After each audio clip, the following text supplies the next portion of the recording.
Hey guys, and by guys I mean no one, because no one's on my stream, and that is a-okay with me. So, this brand new, first ever, there's gonna be mistakes, um, streaming, which is really cool. I am super passionate about screenplays and stories and all of that stuff. And I'll get into these really wonderful conversations and that's all it ever is just a really wonderful, lovely conversation.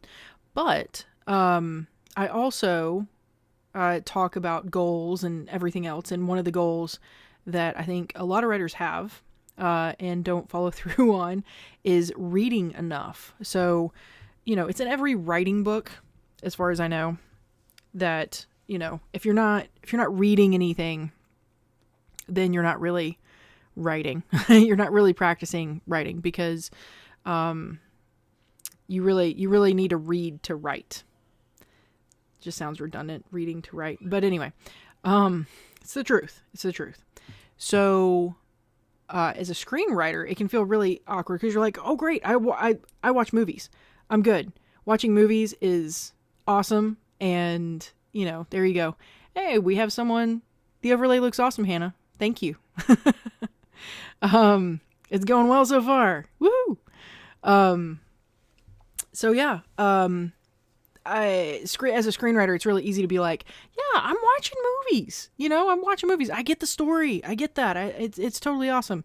And not reading any scripts whatsoever. And so, yeah, it's a challenge to just sit and read scripts, but they're abundant. They're all over the internet.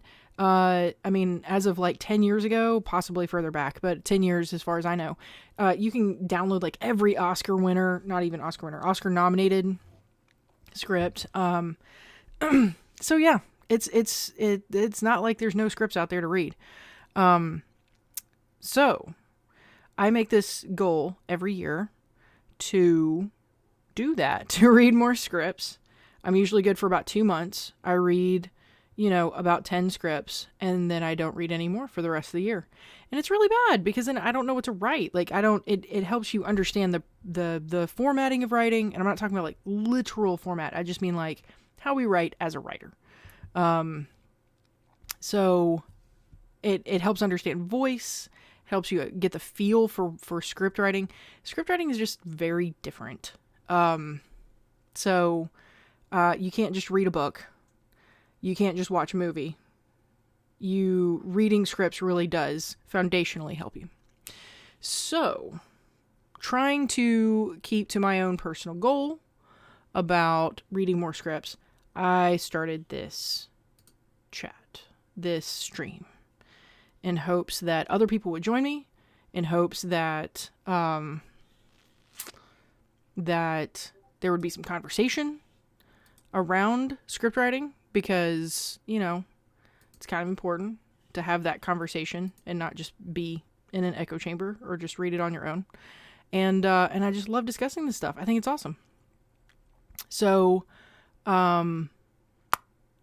with that said, I'm sure I can do a much better intro next time. With that said, I wasn't intending to start with Home Alone, but we're starting with Home Alone. I just happened to watch it over the holidays. I have a lot of other awesome scripts that I very much intend on covering. I had every intention here. I have a little tiny screen, but I'm going to show it here. Like a certain version of Jurassic Park. It's one of my favorites. I've got The Wire pilot script, so we might actually go over some TV scripts, not just movie scripts. I've got Pan's Labyrinth, which may be my most favorite script. I'm not really sure. It's in my top 3 for sure. Looper was my favorite script until I read Pan's Labyrinth. So, yeah. There's a lot to go over, and I was super excited to go over one of these, like, awesome printed out versions and, like, super cool whatever. And then our family watched Home Alone over the holidays. And I was just blown away by how much, I don't know, just how clean it was, how exciting and funny and everything else. And it made me wonder about the script, because it's a John Hughes script. Didn't direct it. Chris Columbus directed it. But you know, it's a John Hughes script. John Hughes is known for the Brat Pack. He's known for 16 Candles and Pretty in Pink and some things like that. One of my favorites is Better Off Dead. I think that was him. And so, yeah, I think, I just got really interested. I just posted on LinkedIn, hey, I'm going to start this Writers Podcast thing, and we're going to go over Home Alone. And everyone was like, yeah, because it's such an awesome story. So, read the script. There we go. And with that, we'll just dive into it. So, the first thing to notice, one other really brief caveat. With this podcast, part of it is educational. So, I'm hoping that people will join, so that it's not a podcast. This is a stream. I'm not used to streaming. With this stream, I'm hoping that some of it's educational. I have plenty of friends who are not writers, but are very interested in story. And I'll talk story and they'll be like, I don't know half these terms. So I'm going to have like a little bit of education, and then I'm just going to geek out about story, to be honest. And the other rule for this particular stream is I'm not going to talk about the movie. Now, am I going to reference the movie? Maybe. But it's not about the movie. We're looking purely at what was on the page, what was written, to see where that movie was born, if you will. So, now, without further ado, let's figure this out. So, right away, this is the first thing. I just Googled Home Alone script. Comes right up. I think it was on, I don't remember, ScriptSlug or something like that. ScriptSlug.com. And, yeah, so, right away we know it's a fourth draft. So it's not a first draft. It's not a shooting script. Shooting scripts are usually pretty locked and final, and they are what the movie is. Written in 1990, glorious, right after, the holidays, right? Revised right after the holidays. And then this says, you know, revised blue, in February 2nd. So, if I'm reading that right, it means that he did, you know, a couple of drafts in about a month. And, not even a month. Gosh. Well, anyway, revised blue means, there's a lot of different script pages that especially when you're shooting, you go through and you add other color pages to your script so you can tell what's new, what's not, and how far along in the revisions it was. And so blue is not that far along, if I remember correctly. It's been forever since I've had like a production script with the rainbow pages, but it's not that far along, and that would jive with like fourth draft. So yeah. Again, I'm not used to streaming. I'm like reading comments and everything else. It's fun. Yeah, it's comment in the chat about, you know, if you're reading the script and you're not feeling it, like it's just not there, nothing else is going to work. So I think that's why I want to read all these scripts, is because you can really tell if it was on the page. You can tell how much a director did or added. And I think the one thing to keep in mind about all of these scripts that I've read, even my favorite scripts, that they all change in production. It may not be drastic, but they all change a little in production. And I think that that's only right. You have an evolution that's part of filmmaking. But you can also just tell when you're reading a script, like, is it there or not? Like, is it? They have an it factor, just like a lot of other it factors in the industry. A script also has an it factor. So that's why reading these drafts is always fun, because you're sort of like, where did that it factor come into play? You know, did it just right off the bat, or did it take basically until the shooting script to really find it? What I'm looking forward to going through is Jurassic Park, because Jurassic Park absolutely changed. I have the first working draft of that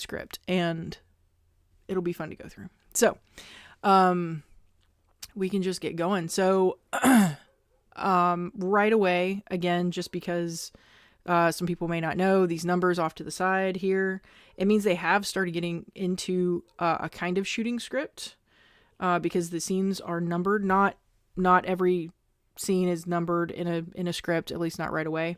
Over here to the side, which I'm kind of covering up with my chat box here, you've got all these little asterisks, these little stars, and that just means that something in that line has changed. So when it says revision blue, that means that something in that line has probably changed. So as we go through, you can kind of see just over here in this little area, you can probably see just how many asterisks there are. And so that's just changes from the previous draft. You'll also notice some omitted. So once you get into more of a locked draft, for lack of a better way to put it, it's not a great way to put it. And those scripts are out in the world more than just you rewriting your script and rewriting your script. You have to start putting like when a scene is omitted. And that, again, that's part of what I was calling rainbow pages. Like this would be printed on blue paper, literally.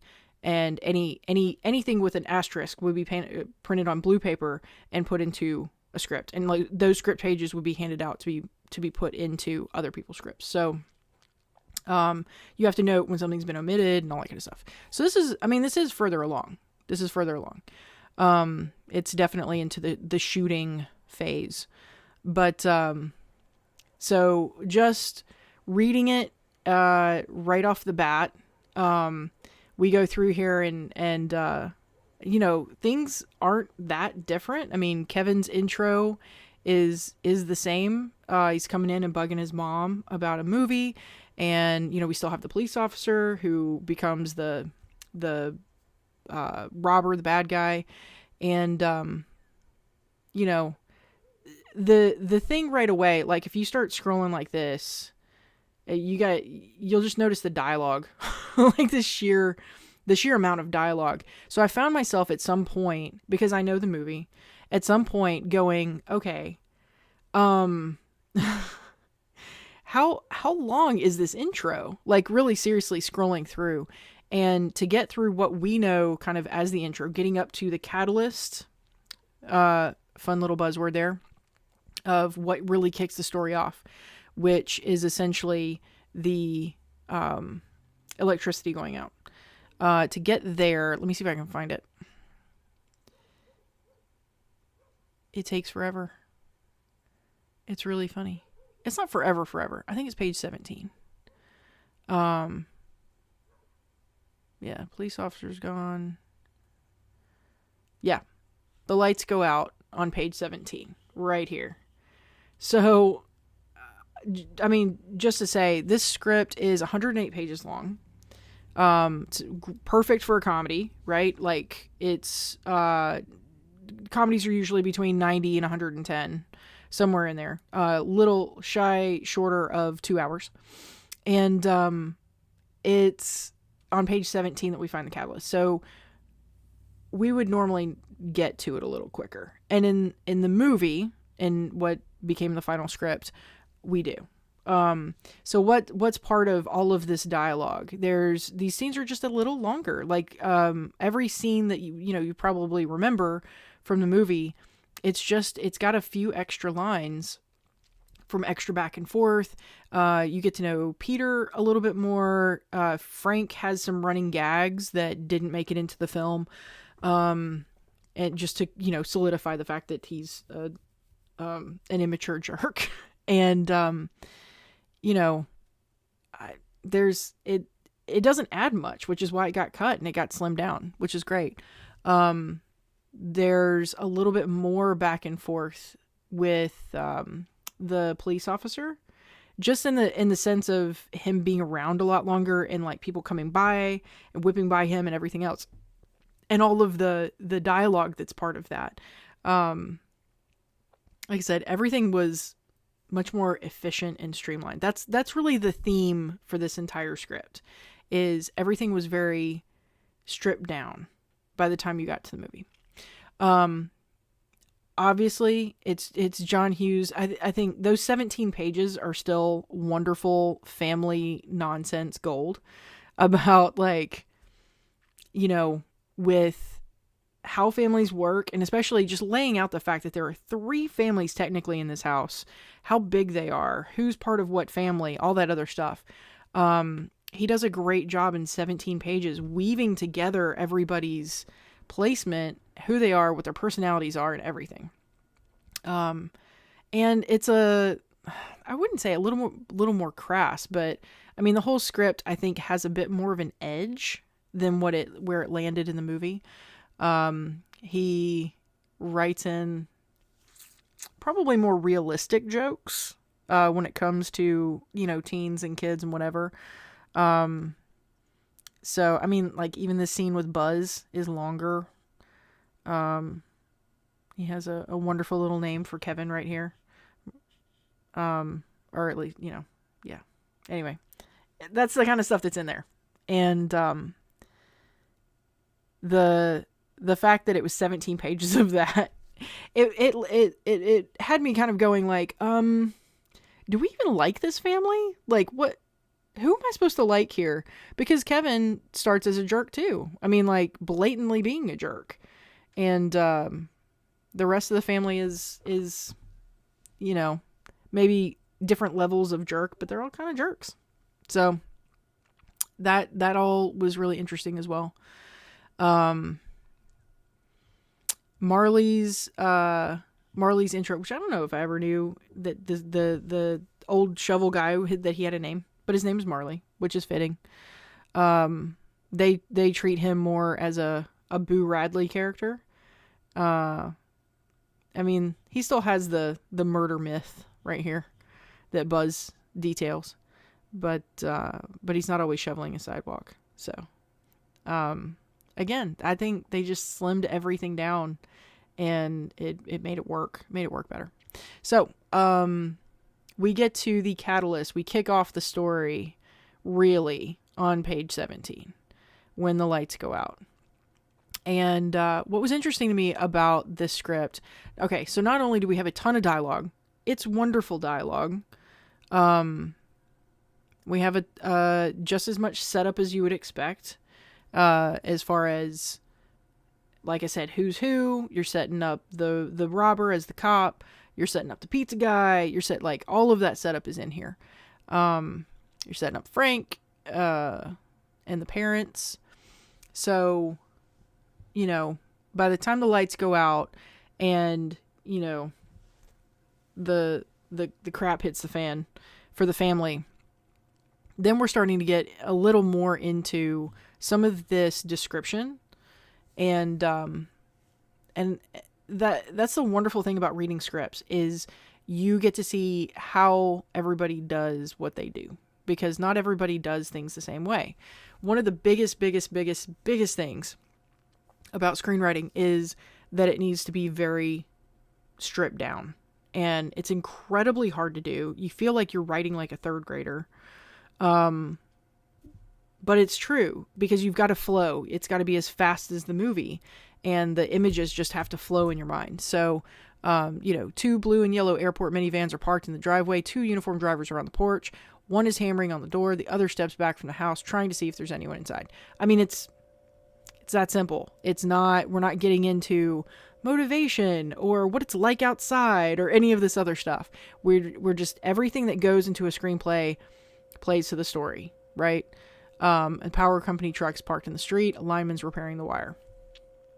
I count so many ises, and I was taught, like, don't use a passive voice. You know, I still try not to use a passive voice, even when I screenwriting. But I mean, he obviously wasn't scared of that. There's a ton of passive voice here. He's just laying out, here's what's going on. We move inside. Pete and Kate are still sleeping. Peter and Kate. We hear the doorbell pounding. Kate stirs, confused. That's another thing in screenwriting, that it's okay to have little snippets of sentences, lack of sentences, you know, whatever. You're just getting across. It's very punchy. She sits up, looks at the clock. It takes a moment for her to realize that it's not working. She quickly looks at her wristwatch on the nightstand, and seeing the real time, Kate panics. Peter. And then the famous line, "We slept in," is not in the script. So obviously there are some things, some gems that did not, that were not part of the original thing. That's okay. So, I mean, literally that's some of the first real description we get to is this page on page 17. And it's just short and punchy and really easy to read. The other thing I would notice too, so this was, like I said, like I pointed out, this was written in 1990. And you have your typical slug line, right? Exterior house morning, interior McAllister house, master bedroom morning. So, I mean, all of that's fairly typical. But the thing that kind of threw me off every now and again was things like this. Close up, alarm clock, night. And I'm like, okay, so I've kind of, scanned past a lot of this stuff, but like close up Kate is right here, or her POV. So I don't see a ton of that in more modern scripts. Like I said, everybody writes differently, but I don't see a ton of that. And it's interesting because it really worked for this script. It works for comedy. I think it'd probably work for maybe some action, because we get action later. And it's a throwback. So there's a book, Adventures in the Screen Trade by William Goldman, that I had to read in college. And it's got the full script, I think it's the full script, of Butch Cassidy and the Sundance Kid. And if you go back, so that was written in the 70s. If you go back and read that, it's so not what you would read in a script now. It's got a ton of screen direction in it. It's got a ton of things that they absolutely tell you do not do now. And so when I was reading this, it kind of felt that way too. But it flowed. It was like this weird mishmash of modern and older script writing that really flowed. So just a strange kind of formatting note to take note of, that it may be one of those things that as you're reading through an old script, it's like, oh, I kind of like that. And maybe pick it back up. As long, like I said, I think people are really like, don't give me a ton of screen direction. But this is exactly the right amount. It's a close-up on an item. It's a close-up on a character. It's necessary to the story. You're not literally just trying to direct the whole film in your script, which is a big no-no. So yeah. I'm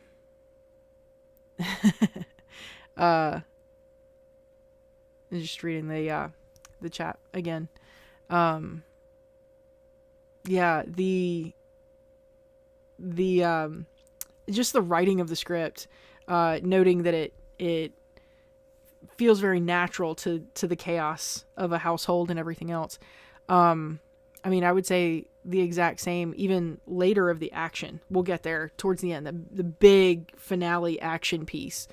It just flows. I mean, his script just flows. And the only critique I have so far up to page 17 is just, there's a whole lot of people being jerks, and it's for a whole long time. So that's interesting to me. But we get to the famous part where Kevin's left home alone. And, it's got the typical, one of the neighbor boys is mistaken for Kevin. So this is the first instance that I can think of. Again, there's a ton of stuff that's kind of stripped out of the first 17 pages to make that setup a lot cleaner and shorter. But I think this is one of the first instances that I really noticed the pacing. So another really important thing about story is pacing, and a script should reflect the kind of pacing that you're looking for. Even Edgar Wright scripts are so dense. They're like novels, or at least some of them are, because he knows exactly what he wants in the direction. He describes a lot of the action that's happening. And yet it still kind of reads properly when I mean pacing and stuff. So, for instance, this interplay with this boy that ends up, taking the place of Kevin, sort of, kind of, in the movie, and yes, I'm going to mention the movie, just bear with me. So in the movie, you cut back and forth to that kid a few times. you get the feel of who he is, you get how annoying he is, you get all of the where he came from and all this other stuff. Here in the script, he pops up like twice, like only when necessary. He pops up here, just asking, are you guys going out of town? And then later on, he's part of the head count where he needs to be, absolutely. And then as he leaves, he says, hey, have a good trip. All of that's in the movie, but the back and forth you have of going back where he's annoying the drivers and he's, lingering on a shot of him really rifling through everybody's stuff that they've just gotten into the van and all of that stuff. The fact that he's got his back turned, well, no, that's in the script, but just there's a lot of intentionality in that scene and in the intercutting between the chaos of what's happening in the house and the parents trying to get out of the house and everything else, and this kid getting in the middle of all of it that ends up causing so much trouble. And it you feel it in the pacing. You feel like that moment passes by too fast. So I can imagine a director, and I don't know if Chris Columbus did this or not, but I can imagine them reading this and going, we really need to linger on this. I need to belabor this a little bit. Not only is it important for the audience to know what's going on and to like hammer home that point of what's going on, but also because, just the feel of it, the pacing of it, how are things going kind of thing. And, so anyway, this was one of those first moments that just like flew by for me. And I was like, that doesn't feel right. Like you just have a feel for it. So, but it's there. It's all the necessaries are there in the script. So we get past that. We get to the van and the race to the airport and all of that stuff, really concisely described. The two frenzied families run down the corridor. The Air France flight is boarded. Counterperson exits the ramp, secures the door. The McAllister horde thunders into the departure area. So, now we're getting some more exciting language, which is pretty nice. And that may be really intentional because the moment before that we were looking at that had that passive voice to it, it's a very calm, almost deadpan moment. And this is meant to be a little bit more action. This is meant to be like, in the movie, there's a rockin' soundtrack and everything else to it, right? So, it's pretty straightforward. It's just, again, really clean. And I think, hopefully you're reading along a little bit as I'm jabbering and you can actually read some of the script as I pause my scrolling and just see how clean the entire script is. Just short, sweet, to the point. And the reason it has to be that way is I don't think you can get a really good feel for the story. Like I was talking about pacing, I don't think you can really get a good feel for that and go, oh, that moment went by too quickly. Or, oh, that moment, man, the scene's going on a little bit too long. We probably need to cut like 3 or 4 lines of dialogue. You don't really get that if it feels like you're reading a novel, So it's important that stripped downness happens. And it's so painful. It's so painful, but it's necessary because then you can really start feeling your story. So we get on the plane, all of that's the same. Everything closes. There's a thundering roar. So he doesn't write with a ton of sounds. I love writing with sound. I love sound cues. And, but again, he's smart. He's amazing. He writes in only what you absolutely need. So that thundering roar mixing with a toilet flushing is how you get from one scene to the next. And, so it's a wonderful little sound transition and cue. And then we start getting to Kevin and all of his, POV, and then the intercutting between him and the plane. So a lot of this is very similar. Sometimes the, dialogue is different people. It's different, whatever that is. That's pretty minute. Like it's not even really worth mentioning.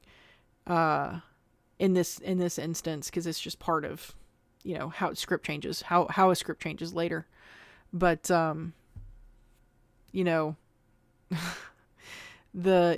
you can imagine the things that ended up in the movie that were not in the script or switched around. I think a lot of that has to do with actors, and it has to do with finding moments. So like I mentioned that there's kind of a running gag with Frank in the early scenes. He gives everybody wedgies, which is really awkward. And it even reads kind of awkward. And I think instead of that, they really hammer home the fact that he's a cheapskate. So that's another thing, is really finding the one thing and committing to it. So, he doesn't pay for the pizzas in the script either, but, and hopefully you guys know this movie because I'm just referencing it like it. But, there's that moment where he won't pay for the pizzas, or, he says he's always got traveler's checks. And instead of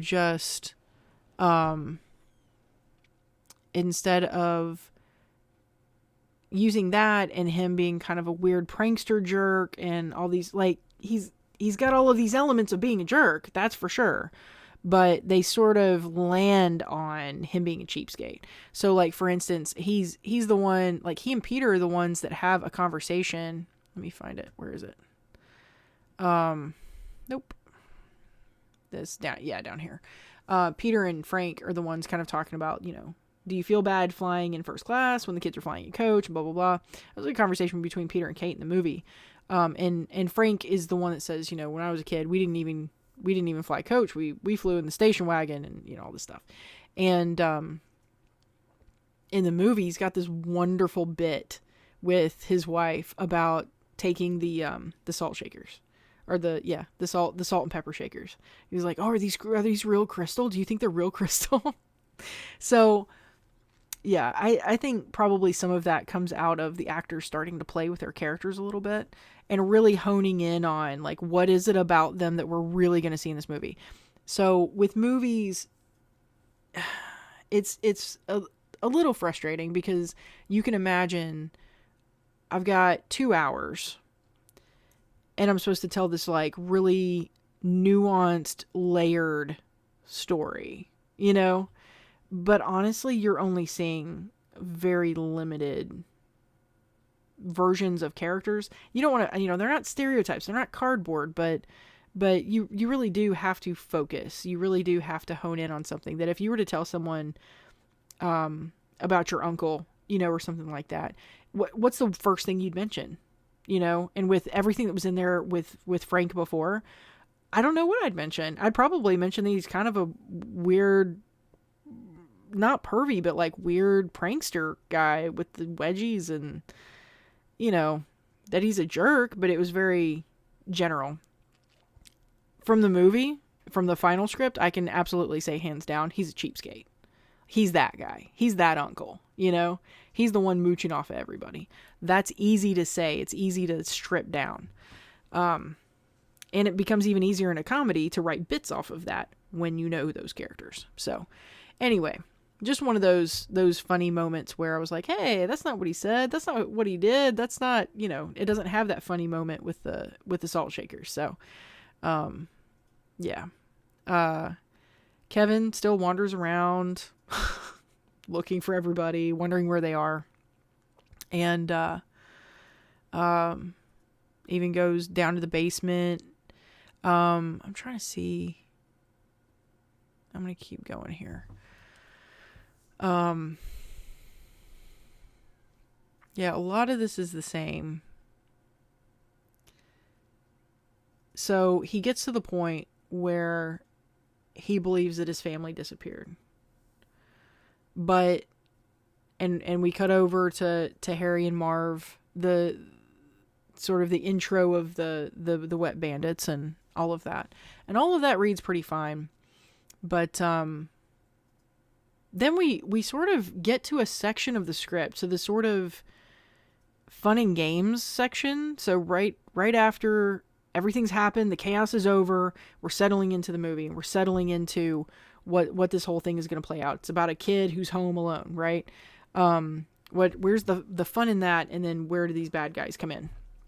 So the fun and game section of the script reads really interesting and again kind of scattered, kind of like Frank's character. That Kevin has been criticized in the setup as being someone who couldn't fend for himself. Great setup.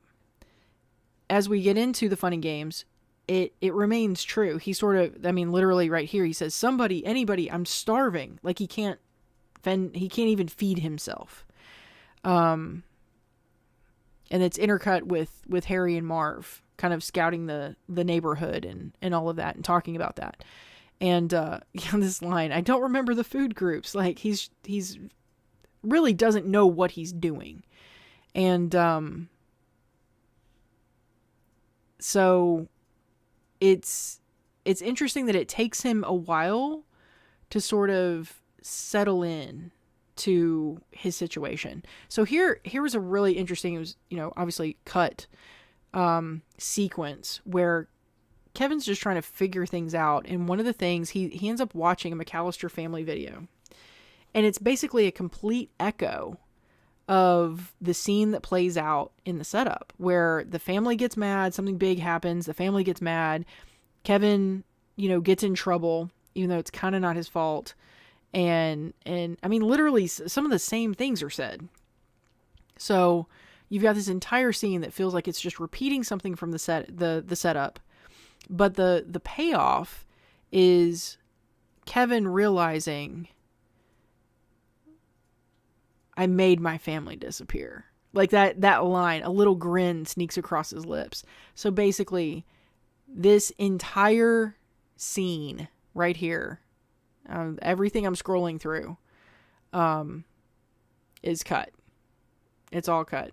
Because it's a rehash of the setup. You really don't need it. You just need that moment, and we saw the moment in the movie. Yeah, I'm talking about the movie. It's going to happen. Where, he's concerned. He really thinks he's made his family disappear. And then he realizes what that means. And all you needed was that change in demeanor for Macaulay Culkin. And the repeating of the line, I made my family disappear. And then we cut to where we are in the script here, where he starts jumping on the bed and he's eating popcorn and, going through Buzz's stuff and all the fun things. We get to the fun and games part. So again, with the pacing in reading it, not only was it jarring because it's not in the movie, but it was jarring because you've got a scene that you've basically already seen before. And it really slows it down. Like you feel it. You just sort of like, why are we watching this? Why is he being nostalgic? What is the point of this? And if you're reading through a scene and you ask, what's the point of this? It's probably not a good thing.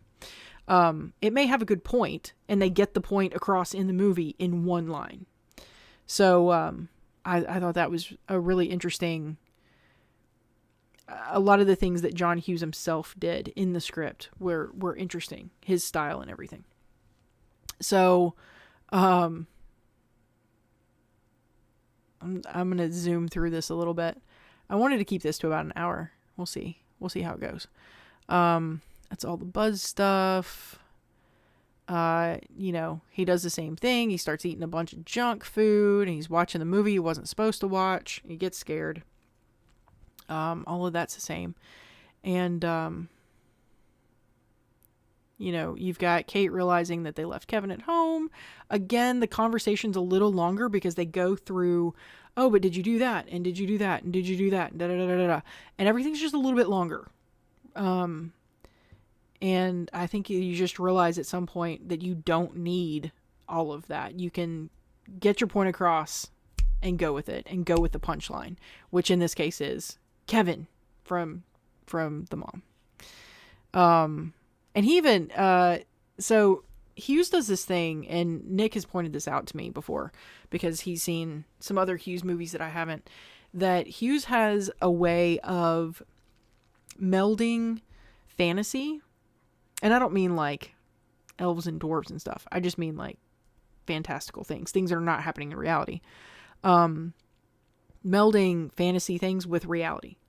And picking moments to do that and picking very particular moments to do that. So,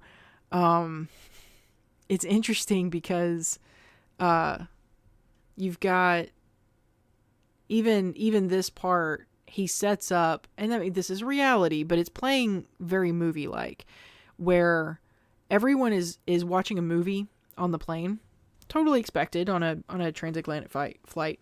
But right when Kate realizes that Kevin is missing, everybody laughs because it's a comedy and it's a funny moment and whatever else. And it could have been an interesting moment. It's just one of those, John Hughes can be quirky, for lack of a better word. And I think it was one of those quirky moments, and you can definitely tell, just like with how kind of the whole family's being such jerks and everything else, and it just really stood out in the 17 pages at the beginning. I think these moments kind of stand out because there's not a lot of them that made it into the movie. It just didn't fit the tone that they ended up going with. So you get some of those moments, like maybe when Kevin goes downstairs. I don't even think this was in this script, where he goes downstairs and he tells the furnace to shut up, and he's like, I'm not scared of you. And the fact that the furnace to begin with would go, Kevin, whatever. That's very John Hughes. But like I said, not a lot of it made it into the script. I think they went with a more they had enough fantasy going on in the movie anyway, that you didn't need those overt moments. So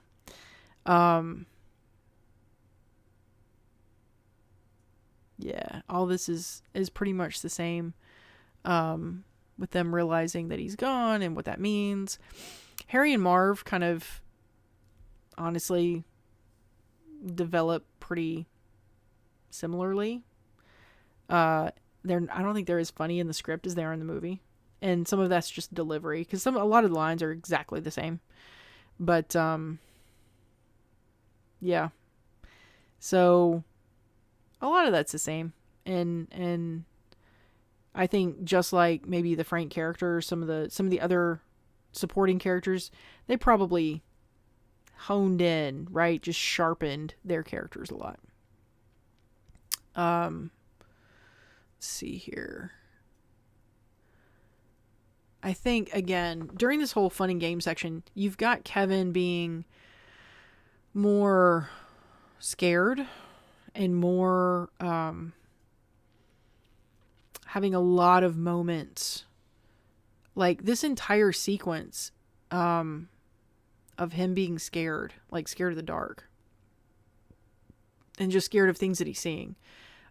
They turn into things. We're back to kind of the Hughes fantasy, and a long shadow of a man in a hat is on the wall. The shadow transforms into a Night on Bald Mountain demon. I mean, from Disney.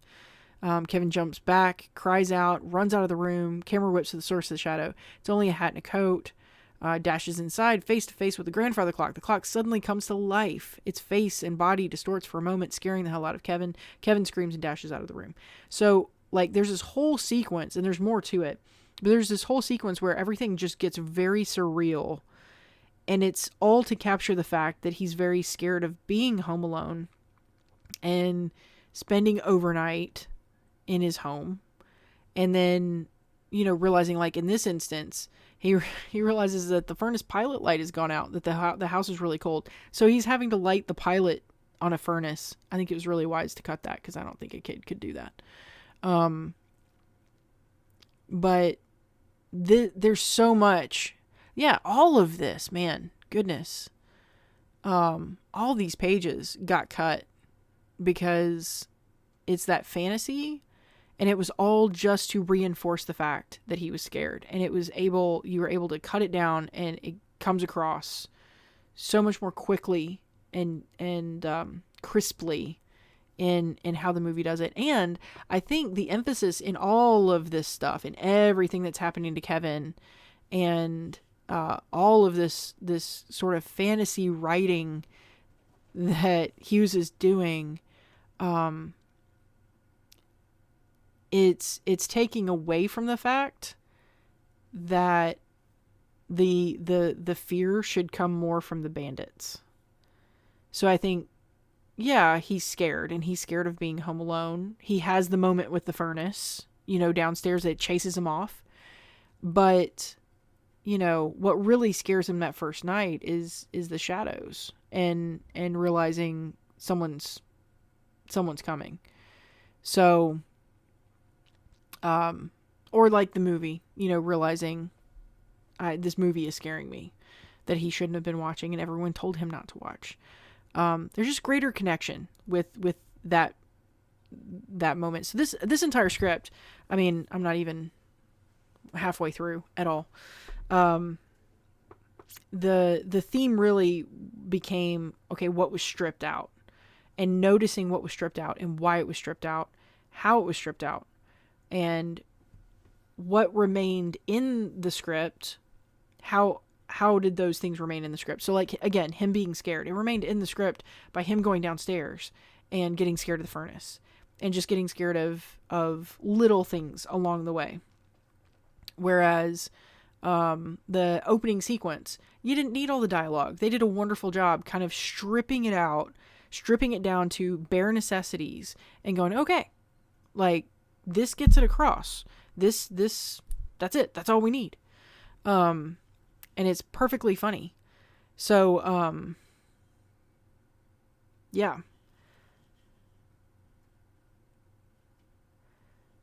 Sorry, hold on one second.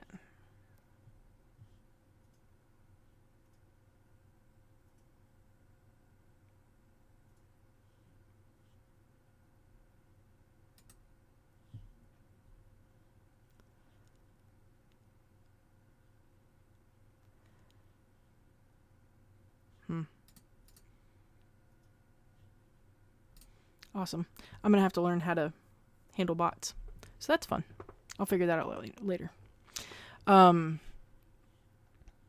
So yeah, it's the name of the game was, where is it stripped down? What remained? How was it reinforced? Why? All that stuff. And that's the fun part about looking at these earlier drafts is you see why it was changed, and you can apply those to your own script and go, do I really need that scene? It's a lot easier to kill your darlings, using that phrase. It's a lot easier to kill your darlings when you see how even masters at script writing have put a little too much in, or thought they needed something that they really didn't need. And it gives you ideas on, oh, maybe I don't need that. Maybe that just needs to be a little this. So this is a great script for that. So this is, of course, Kevin's getting scared by the bandits. All that remained in the movie. And the emphasis then becomes, being scared of the bandits, being scared of being home alone, that someone would come and find him, that something would happen to him, and all of that.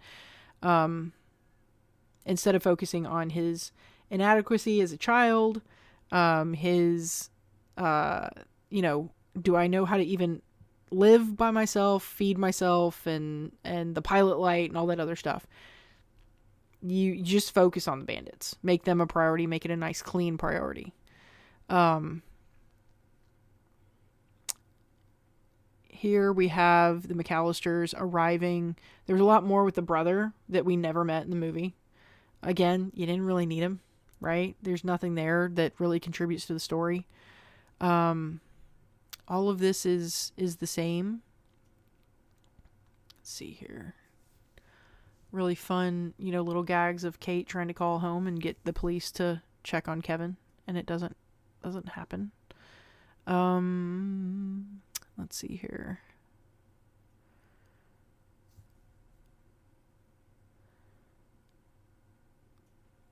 There's some interesting stuff in the action portion as well. Like here, Kate stops herself from smashing the receiver into the wall. Kate gives a hopeful look. So sometimes you don't. There can be criticism as far as the acting direction that you put in there as well. So not only just actual like camera direction and all of that, but like acting directions. And how it's putting in something that someone feels or whatever. Obviously, it's translated here. Kate gives a hopeful look, not just Kate's hopeful or whatever. But all of this is action oriented, but it's interesting, very specific direction. And I think it gave enough shape to Kate's character and how frantic she gets and how, I don't know how to put it, how,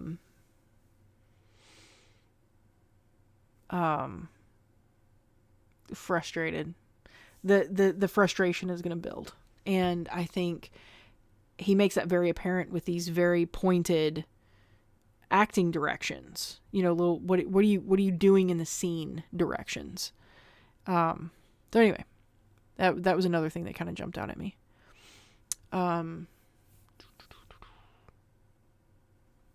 else? Again, just a lot of the scenes are just longer. They just have more dialogue, extra sentences, things like that. Getting back into kind of an action-y scene here where Kevin is trying to buy a toothbrush and he ends up shoplifting. And he runs into Marley doing it all. So,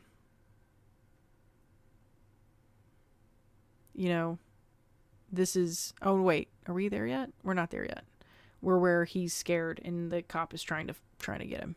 I mean, again, all of this is in the movie, though. Let's see here. The whole screaming from the aftershave is in the script. It stayed in the script and apparently was put into this draft. You can't see it because of the chat. Here, all of this whole spiel, and then him screaming, it was all part of the blue draft and it stayed. It was new to the blue draft. So I think after that initial first half of the script, where you have the lengthier setup, the less pointed or less sharp version of the characters in some of the fun and games and the, development just in that first half of the script, I think you start getting into more kind of what we saw in the actual movie as the script goes on. So, and you can see how many things were omitted along the way. I mean, there were a ton of scenes that didn't make it in, and we have no clue what they were. I mean, if I had an earlier draft, I could tell. But, yeah.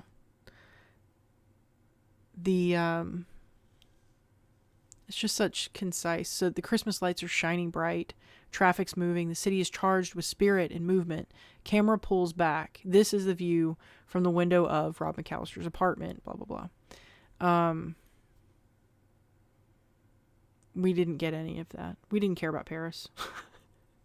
The other thing that probably changed in the last half of the script, that again, just stripping out unnecessary things, was there was more business. I was about to say a lot. There was not a lot, but there was more business at the Paris apartment and the kids and them talking. And at some point, there's this whole scene where the kids are, going back and forth about, well, not going back and forth. They're awake and they can't sleep. They feel bad that their mom is away. They feel bad, And again, that was shortened down to an incredibly short, sweet, punchy scene in the movie where you still get the same thing. You still get the kids going, I don't really want to be here, and Buzz being a jerk, and, all that stuff. Let's see here. So this is the clerk. This is when he's trying to buy the toothbrush, and he runs into Marley. So there's all these little close-up Kevin, his POV, close-up. You wouldn't see that in the script now, but it just helped break everything up. I didn't mind it at all. If you rewrote this script where you didn't have all of those extra lines and you just wrote them into the action, you didn't break it apart like this in a formatting way, I mean, the script might be like 95 pages. I don't know if it would do that, but it would be shorter.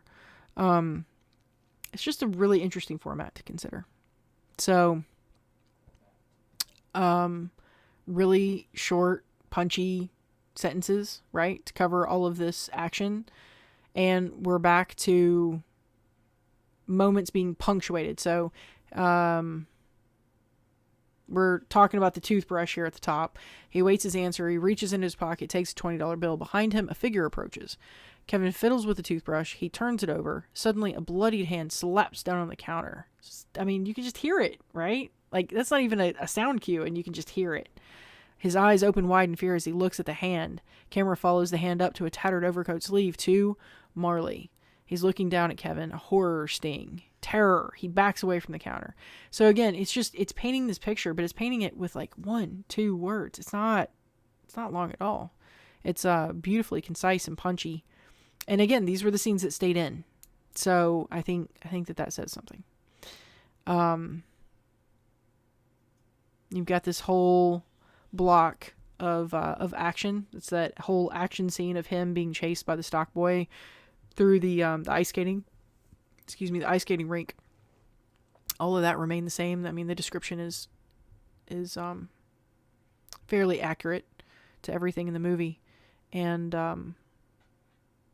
again, it's just really short sentences. Kevin runs onto the ice skating rink. He hits the ice sprinting. Kevin crouches down and glides across the ice, barely avoiding a collision with several skaters. Ice skaters leaping out of his path. And again, that's not a sentence. Like, that's not legitimately a sentence. It would be ice skaters leap out of his path or something like that. But it all melds with those slug lines to create this flow for the reader that doesn't ever break. That's the thing. I think I have the hardest time. The slug lines just absolutely break my concentration so I'm always trying to figure out a way to get around them. He does a beautiful job writing with them. And that's not exactly a slug. That's a camera note, but it's still, he does a great job just sort of incorporating everything, even when it's all broken down like this, like Kevin's POV and insert and all this other stuff. So, let me see if I can get to just a couple more things, and then I'm going to wrap it up. I haven't said much about Marv and Harry because honestly, they didn't change a whole lot. Their scenes didn't change a whole lot. Their story didn't change a whole lot. So, they're funny. They started funny. They had kind of the same characters. It was just successful kind of right off the bat, and they found exactly the right actors to play them. So, yeah. Let's see. So, as much as we've seen the bandits have come up to the house and Kevin got scared and scared them off in that initial thing, they don't really start closing in. Like if we use the save the cat method, they don't really start closing in until literally kind of midway. This is page 54 when Kevin is almost run over by the van as he's walking home. And they look at him and he looks at them. And that's the first real screen time they share. And it's right here at the midpoint. So I always like to look for those structural benchmarks too and see how scripts play with that. And it's just right on track. It amazes me. It amazes me how, for lack of a better word, predictable story can be. So this is where, Kevin really starts, those bandits start closing in, the bad guys start closing in, and Kevin starts having to figure out how to deal with them. So we're kind of through the fun and games, right? Like we've done all the fun screaming and we've done all the fun, like the shoplifting scene, and we've done all of that. Now it's time to get down to Home Alone with these robbers trying to break into his house. So,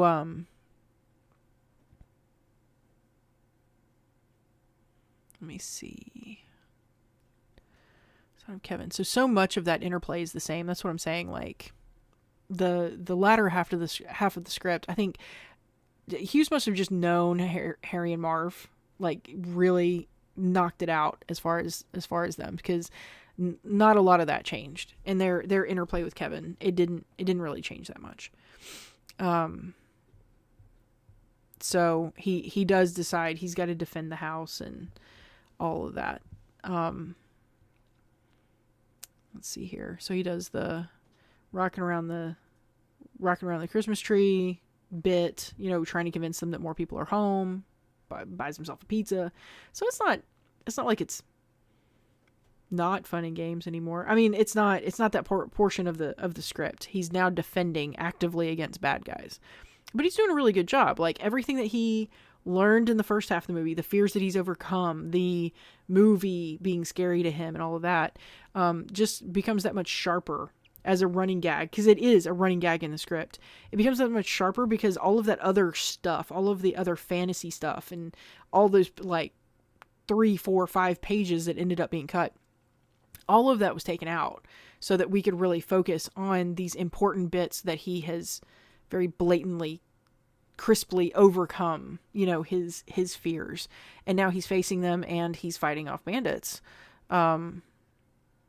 So the pizza boy with he thinks he's getting shot at. It's in the script. Let's see here. I'm trying to find Kate negotiating her way home is very similar. Let's see.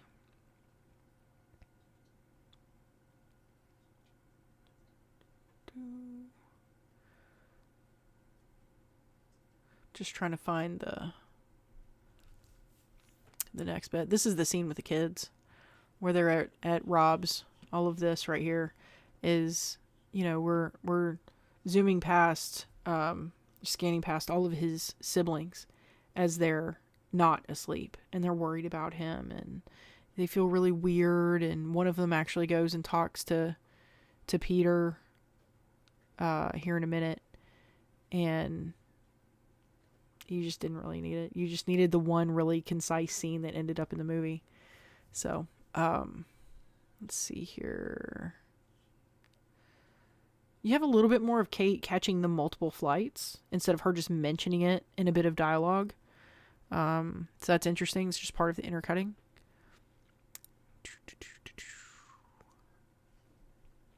Yeah, Kevin, by the time we get to the latter half of the script, Kevin is a lot more confident and less bumbling than he was at the beginning. And I think Hughes and Columbus were really smart to just focus on his fear. It wasn't that he was incompetent, he was scared. And he starts overcoming those fears one by one and gaining more confidence. And that's exactly what he needs to, you know, to get through the finale and fend off the burglars. Let's see. I'm trying to find, because all this is the same. I'm trying to find. Yeah, this is another scene where his sister is talking to his dad about like, oh, Christmas just isn't right without them and mom, and I don't know. I mean, it's like over a page of them talking. Don't need it. It's cut.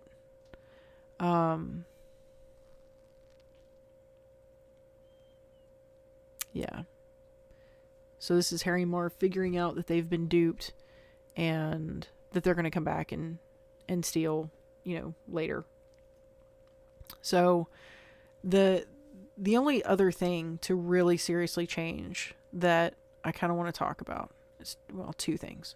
One, Gus's character, which is John Candy's character, has practically no presence in this script. He offers, you know, to take her to Chicago, and that's it. So we don't really get to know him at all. The scenes inside the van don't happen. Somebody was a genius to just let Catherine O'Hara and John Candy play. And maybe some scenes were scripted later in a later draft, especially when they knew John Candy was playing. I don't know. But yeah, that the scenes that they have where he's describing the trauma of his that he's inflicted upon his child, and they're just kind of debating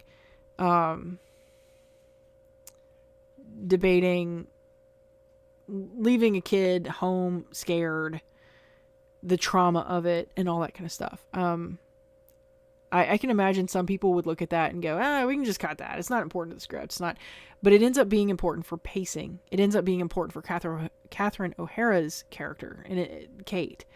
And I think it's funny. The first half of the script, you've got so much that needs to be stripped down. And then the second half of the script, you've got little things that end up being put back in.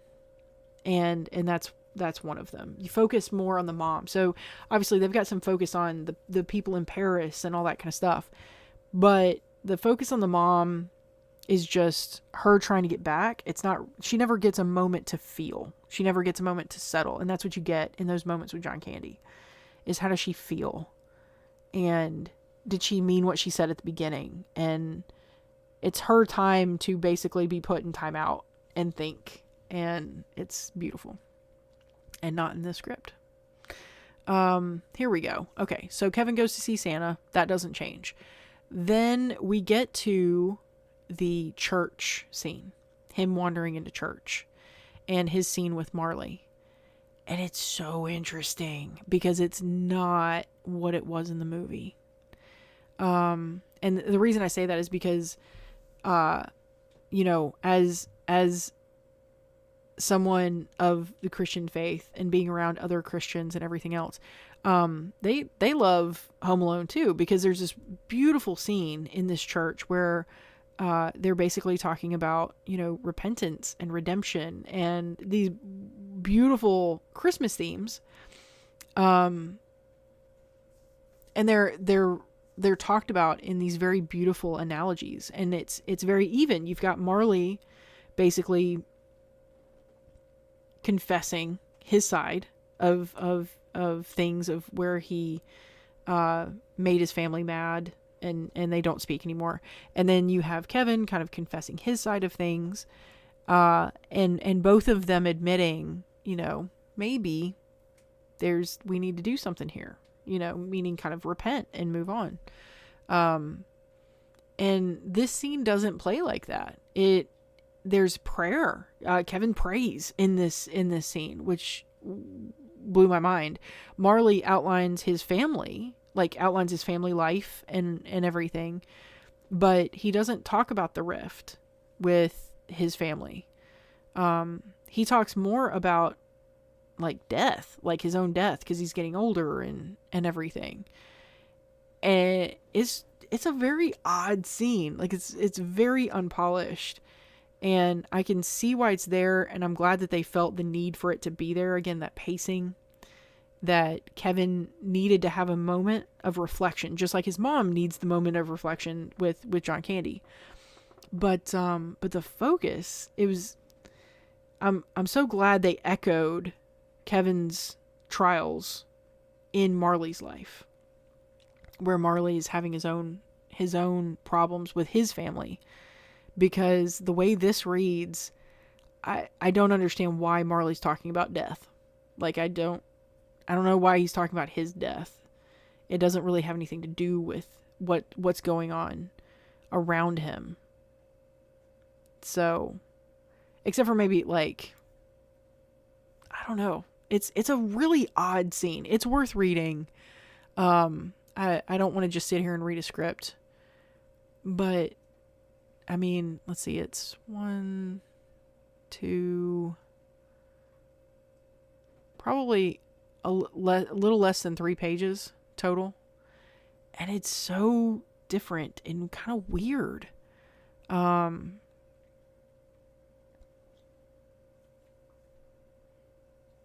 Yeah, I'm really tempted to read the whole thing, but I'll also include a link to this script so you can read it for yourself.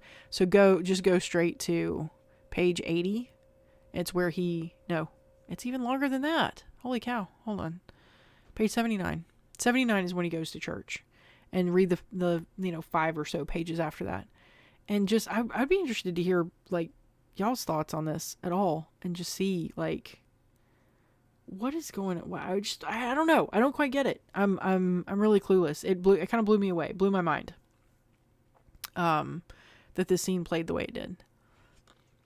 So, that's a big one. That's a big, like, whoa, that's very different, because that scene does so much to reinforce themes, and it's just so different in this version of the script. Everything after that plays pretty much spot on. If you're going to read through all of the action, all of the, I mean, down to the sound effects, a sharp pop and a twing, followed by Night Church Bell.